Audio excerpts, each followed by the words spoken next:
पंचकर्मा एक प्रधान कर्म है जिसके द्वारा हम रोगी के शरीर से जो भी दोष होते हैं, रोग होते हैं, विषैले पदार्थ होते हैं, उनको शरीर से जड़ से हटाने की कोशिश करते हैं।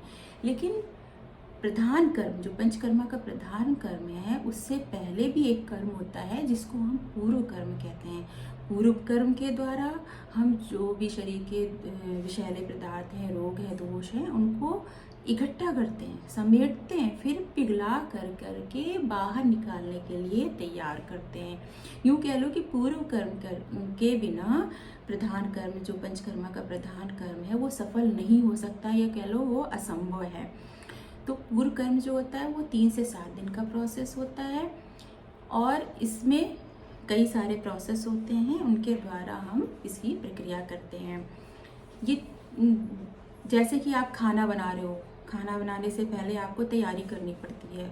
जब किसी पेशेंट का ऑपरेशन होता है तो उसकी सारी जांचें होती हैं, ओटी प्रिपेयर करी जाती है। तो उसी तरह से जब हम पंचकर्मा का प्रधान कर्म करते हैं तो उससे पहले ये पूर्व कर्म करना बहुत ज़रूरी होता है। इसमें लंघन, दीपन, पाचन, स्नेहन और श्वेदन होता है। लंघन में के द्वारा हम शरीर में जो रोगी है उसके शरीर में लघुता उत्पन्न करते हैं। लघुता उत्पन्न करने के कारण जो उसकी जो अग्नि है वो प्रदीप्त हो जाती है। और दीपन के द्वारा जो उसकी डाइजेस्टिव पावर है, जो जठराग्नि है, उसको प्रदीप्त करते हैं। इसका बहुत अच्छा उदाहरण सौंफ है। पाचन क्रिया में क्या होता है कि हम औषधियों द्वारा, उपायों द्वारा हम जो उसका खाना पच नहीं पाता है, पाचन क्रिया नहीं हो पाती है, उसके द्वारा हम उसकी पाचन क्रिया को बढ़ाते हैं। फिर इसके बाद आता है स्नेहन और स्वेदन। ये पूर्व कर्म के मुख्य कर्म है।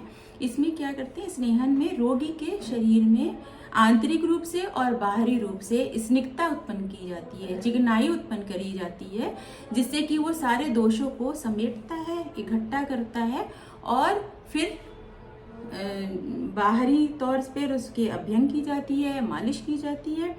और श्वेदन के द्वारा उसके शरीर में पसीना उत्पन्न किया जाता है, गर्मी उत्पन्न की जाती है, तो जो सारे दोष और रोग हैं वो बाहर निकलने के लिए तैयार हो जाते हैं।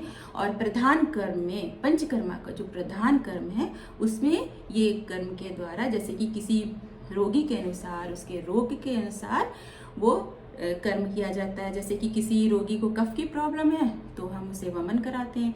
यदि पित्त की प्रॉब्लम है तो उसे विरेचन कराते हैं, स्टूल के द्वारा उसके दोष को बाहर निकालते हैं। यदि वात रोग है तो उसको बस्ती के द्वारा हम उसके रोग को बाहर निकालने की कोशिश करते हैं।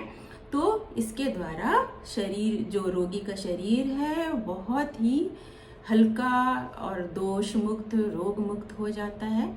लेकिन प्रधान कर्म के बाद भी पश्चात कर्म किया जाता है, उसके बारे में हम आगे जानेंगे। जय हिंद।